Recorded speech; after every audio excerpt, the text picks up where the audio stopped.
Welcome on into our playoff preview show here in the McKeon Dugout. We're going to go through all of the matchups in the 2023 Cape Cod Baseball League playoffs presented by Dunkin. I'm Brea Lassek alongside Jacob Irons over here and Josh Schreiber, one of our producers. And we're going to give you the lowdown on all of the teams and players to watch. We're going to start out with the East. Number 1, YD versus number 4, Brewster. And YD, it took them until the final day of the season to clinch that 1 seed, Jacob. Yeah, it was a dogfight to the end. They had it the entire time, but then Orleans started creeping up, and they wanted to play a little bit of spoiler towards the end, but it was ultimately Chatham that played the biggest spoils overall against Orleans' hopes of getting that. They lose 14-12 to the Chatham Anglers, who are since been eliminated here. So it's one of those situations where Orleans gave it a shot, but they just fall short. But that YD-Brewster matchup, I'm very interested at. I think YD's pitching is really going to propel them forward in that game, especially having the home field advantage at Red Wilson Field, a 4 o'clock start. Although, once again, Brewster's in a similar situation, but those 4 o'clock starts between the two teams, I like Red Wilson to have a little bit more energy for him. Having that home field advantage is huge, but really the guy to look out for is Hunter Hines in that series. I think, especially with it being a home field advantage, you're going to see some nukes from him. He's a player to watch. Anytime you see him touch the field at Red Wilson, it will be fabulous, and YD should be able to lock that up in 3. Well, the winner of that matchup will play the winner of the number 2 versus number 3 matchup between Harwich and Orleans. Now, Orleans, like we said before, almost got the 1 seed over YD. They're one of the hottest teams in the East right now. Yeah, they certainly are, and you could argue that they are the hottest team outside of Chatham who didn't make the playoffs, so it's going to be impressive to see what they can do against a Harwich team that's kind of stumbling their way into the playoffs. I think that Orleans is really a complete team. We saw it against Hyannis late in the season when they just exploded for 10-plus runs. Their pitching has been much better in the second half of the year, and I'm really excited to see what they can do. Joe Oyama is maybe one of the best hitters in the entire Cape Cod League. I think he's the type of guy that can absolutely shine in the playoffs, and I think he'll be the X factor in that series. I see Orleans taking that in 2. Yeah, Joe Oyama, like you mentioned, he was the East Division MVP in the All-Star game. Let's take it on to the West Division now. Number 1, Katuitt versus number 4, Bourne. And Bourne has the West Division All-Star MVP, Derek Bender. They do, and I ultimately think, though, the player to watch out for is going to be Cam Hill. He's starting game 1. He is a starting pitcher that really last summer was a relief pitcher. He was a closer. He touches 97 miles an hour, and he has now the ability to go those 5 innings, and he's starting for them. Look for them to be able to almost certainly lock up game 1 with Cam Hill's pitching, because no one can hit him. He is just so fast, and he has great movement on his pitches that he is an X-factor pitcher, understanding that people don't say pitchers all that often as the player to watch in these games because, once again, a starting pitcher, especially in Hill's case, you go 1 game, and that's normally what you'll see out of him in the 3-game series. But I think his game 1 start today is going to be so good that it will propel them forward to lock in game 1 and game 2 a little bit easier of a breeze.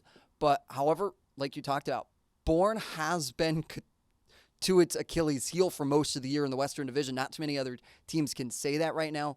Bourne hasn't lost at Lowell Park, which is pretty insane to think about when you see them and you play them at 3 times in your division. So, once again, that's an interesting matchup, but I think Cam Hill's pitching is going to be just that much better to put them on top. Yeah, like you said, maybe home field advantage isn't as much of an advantage for Katuitt, but for Hyannis, it definitely is. We're going to go to our last matchup. Maybe we're a little bit biased, but we save that for last. Hyannis versus Falmouth, maybe 2 of the hottest teams in the West Division. What do you see out of this matchup? Yeah, I mean, this has the capability to be the best matchup of the entire playoffs. I mean, 2 of the hottest teams going into the playoffs, Falmouth being probably the hottest team, so Hyannis kind of running into a buzzsaw early on, but that doesn't mean that they don't have a shot. They definitely, they have shown that they can beat Falmouth, and they could beat them pretty good. They started off the season 3-0 against Falmouth, and, recently Falmouth has been able to squeak out some wins, but they've been very close. Hyannis is probably the most complete team in all of the CCBL. They've got the pitching depth. They've got the lineup. They've got bench pieces that can come in and contribute. I really like, Hyannis' team as a whole, and if they want to win this game, or really this series, they're going to need to hit when it counts. There have been several games down the stretch that Hyannis just hasn't been able to score when you have the bases loaded, no outs, bases juiced, 1 out. They've got to, come through in those big situations. And I think they absolutely have the ability to. On the Falmouth side of things, they have a very, very impressive lineup with Travis Bazzana, the Cape Cod League hitting champion for the season, just barely beating out Derek Bender. They've got to keep him under wraps. For sure. And like you said, Falmouth maybe being one of the most dangerous teams in this playoff. What do you think, Jacob? Is that correct, or is there another team that's kind of challenging that? I don't think it is. At this moment, we always talk about records because records are ultimately what establish the seeding, but records are the entire season. Right now, we're looking at your last 10, and Falmouth is 8-2 in their last 10 coming into the playoffs.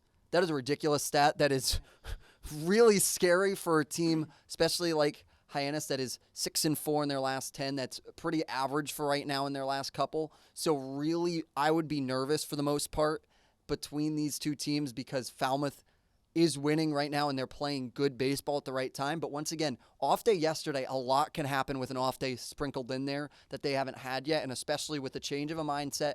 And you talk about breeding a winning culture, and right now, Eric Beatty, you have to assume, has been breeding that all year long, especially these games down the stretch. Yeah, we're going to stay on this matchup for a little bit longer because, again, Hyannis broadcast here. What do you mean? I wear this? I wear this for nothing? Yeah. I got the other logo, but it's still Hyannis. Hey, we still got it. Yeah. All right, Josh, who is one player for the Harbor Hawks that needs to be on for the Harbor Hawks to win? I mean, the easy answer here has got to be Cam Smith. I mean, I would argue that he might be the best player in all of the Cape Cod League. He's a 5-tool player. He is a first-round capable of being a first-round draft pick in next year's draft. I mean, he does it all for Hyannis. When he goes, it makes it so much easier for the rest of the lineup. You got to pitch to everyone else if you're not going to pitch to Cam Smith. And if Cam can early on set the tone in this series, they're going to have to pitch around him. Zach York's going to get a bunch of fastballs. Will Taylor's going to get a bunch of fastballs. Brody Donay, Nick Mitchell. I mean, the list goes on. They've just got an entire team that can punish you if you leave the ball out over the plate. They're going to get on base. They're going to run. And, there's no better two-out hitting team in the entire league. So if you get Cam Smith on base, if he's doing what he's doing, this is going to be a long series for Falmouth. Agreed. And one thing about this Hyannis season is just the resilience through adversity. I mean, that might be one of the biggest sports cliches of all time, but for this Hyannis team, it's definitely true. There were so many players at the beginning of the season that were here that the coaching staff thought would be here right now. But it's almost a completely new team that has made it this far. And, I mean, Jacob, a lot of teams right now have lost a lot of those key players, but Hyannis seems to have kept them all around for the right time. Yeah, you talk to other broadcasters, and they always mention to me first things like, did you really lose anybody? You just seem to have added, and that's exactly what Hyannis has done, especially in this last couple weeks of the season. When they were on their heater, I don't think we are lost a focal piece of that lineup one bit, except Aaron Parker. That is about the only guy right now that you could say with confidence that they lost, and that's one guy out of your 9. And once again, Parker was a platoon guy playing catcher every other day with Brody Donay, but you still have Brody Donay, and you pick it up with Bennett Thompson, who's just been as good and a really good replacement. So I think really it just is an ode to the guys that have been here. And you look at Trey Lipsy, you look at Cam Smith. These are two guys that right now started here on Game 1. They were here. They were part of Game 1 lineup, and now they are here for Game 45, if you want to even add on this extra game that will happen tonight here in Hyannis. So really, it's just the continuity that they've been able to construct, and I think that's going to prove really beneficial for them, especially later in this postseason. Later in this postseason and later in games in this postseason, Hyannis has definitely been a team for the heroics so far this season. There's been a lot of cool moments. What has been your favorite? I mean, you got to take it back to the 6-run 9th-inning comeback against Katuitt. It ended up being Gavin Cash, who's no longer on the team, but it just shows you how many different pieces came in and just had incredible moments for this team. We talk about Cam Smith all the time. We talk about Zach York all the time, but you really don't mention, guys like Gavin Cash who have come and gone, guys like Bennett Thompson, who you just mentioned, Jacob, who had that late walk-off against Wareham in the final games of the season. Just that's what's been so impressive to me is it seems like everyone on this team has had their moment. They've had their signature moment for the Harbor Hawks. And, when you get into the playoffs, there are going to be games that come down to, the last at-bats, who's going to come up clutch, who's going to come up big. And it seems like every single person in this lineup, not even 1 through 9, but the bench as well, is very capable of doing that. So, Katuitt's my favorite, but there are so many other games that you could think of when it comes to, what was the biggest moment. We've been talking a lot about the offense, and of course, they're going to lead the charge when coming back, but let's talk about this Hyannis bullpen, probably the deepest in the Cape Cod Baseball League. But, Jacob, just give us a rundown of what they need to do in this playoff to make this team successful.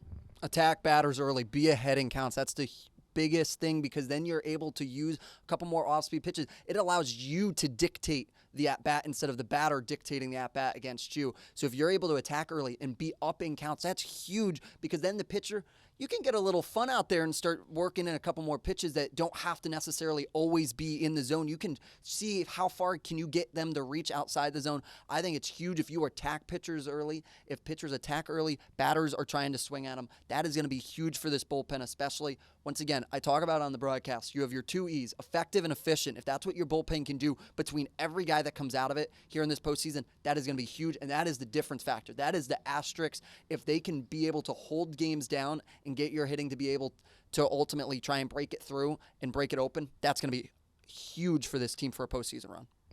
Yeah, we'll see if they can be the difference makers in just a few short hours. I have chills just saying it, sitting here in this dugout. It's been a long time coming, guys. 44 regular season games and now onto the playoffs. Hyannis could be done in 2 games, but what is the key exactly for them to make it all the way? Yeah, your starting pitchers have got to try to get fairly deep into games. 4 or 5 innings is exactly what you need. If they're keeping that pitch count down, and as Jacob said, throwing strikes, forcing the contact, they have some strikeout pitchers. Darren Horn, Zach Volker, Hayden Frank, who are probably the guys that you would expect to see. They've been their 3 best starting pitchers this year.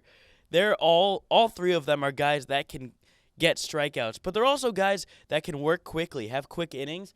And when you do that, it keeps the bullpen fresh. It keeps, guys like Cade Obermueller, Cross Sivley. The list goes on for how deep their bullpen is, but it keeps them fresh, and it allows them to not have to come in on short rest, not have to come in when they don't have their ace stuff. And if you can do that, that kind of separates the good teams from the championship teams, because in a long playoff run, you're not expecting to have any off days if the games go 3, if they are 3-game series. So you've got to keep that bullpen fresh, or else you're going to be looking at a tough playoff series. Yeah, definitely. Let's wrap it up here.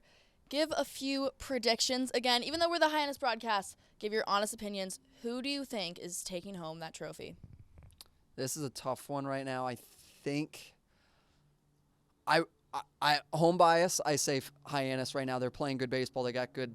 That if you take out my home bias, I really like right now what Falmouth has been doing with 8 of their last 10. That's a great stat. So home bias, Hyannis, Falmouth could very well be. I think, and this is not a sugarcoat by any means. This isn't hyping anybody up. The championship game, in my personal opinion, is happening in the first round. It's Falmouth and Hyannis. I think that there's no way to look at it, and that's the best way to look at it between these 2 teams, because it's anybody's game once you get out of here, and that they have all the momentum running into the postseason and running into the championship and Western Division finals. So if there's a game that you want to watch and you don't really know which one to put on, ultimately, put on this series, because guess what? It's going to pay. It's going to pay, and this is going to be your championship series. And that's from my gut and from looking at stats and looking at numbers. That's what also they're telling me right now.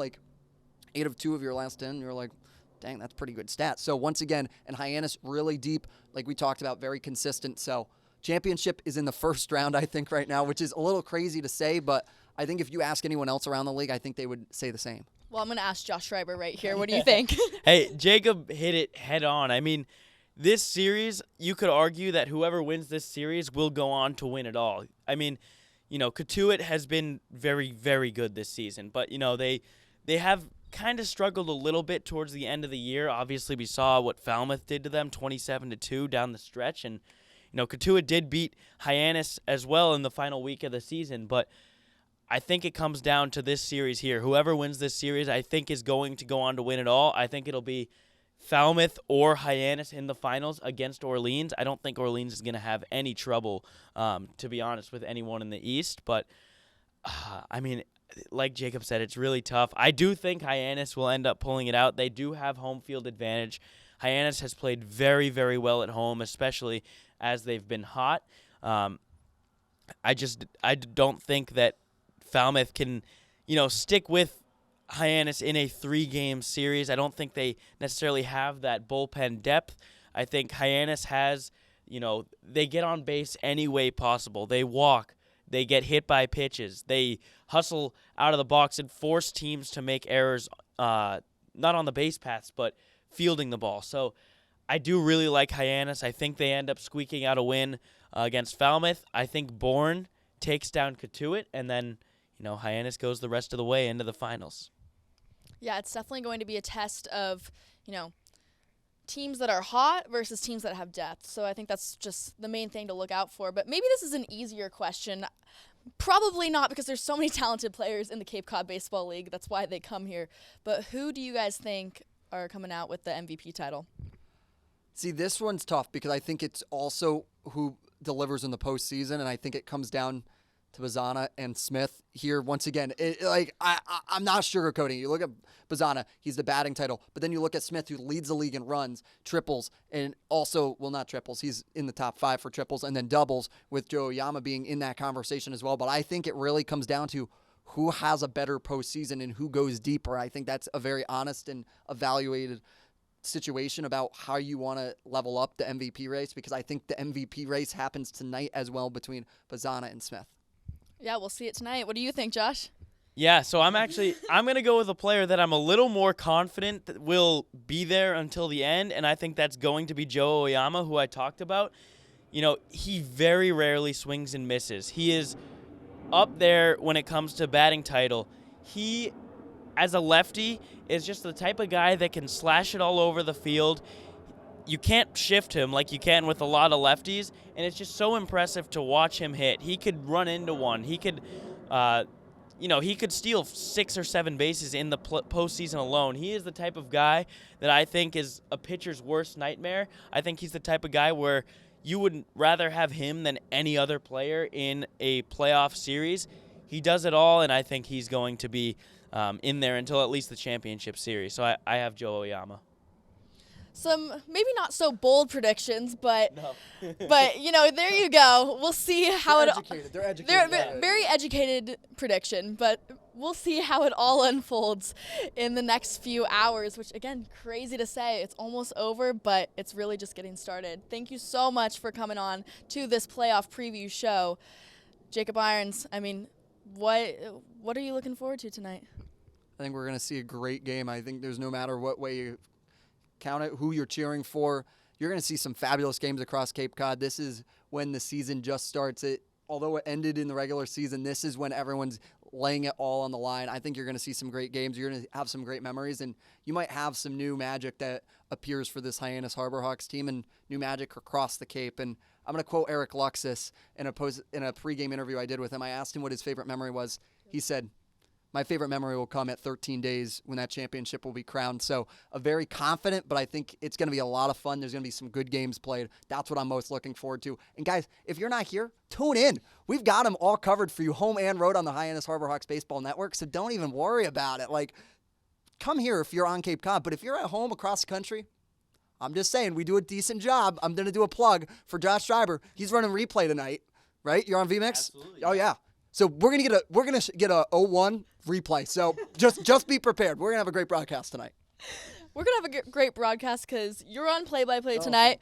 You're behind the scenes. I'm going to be on the sideline. So It's already a stellar crew, Yeah, if we do say so ourselves. But we've got a stellar team inside this dugout in just a few hours. That's going to wrap it up for our playoff preview show presented by Dunkin' Donuts. And let's have a good playoffs, guys. Let's do it. Let's do it.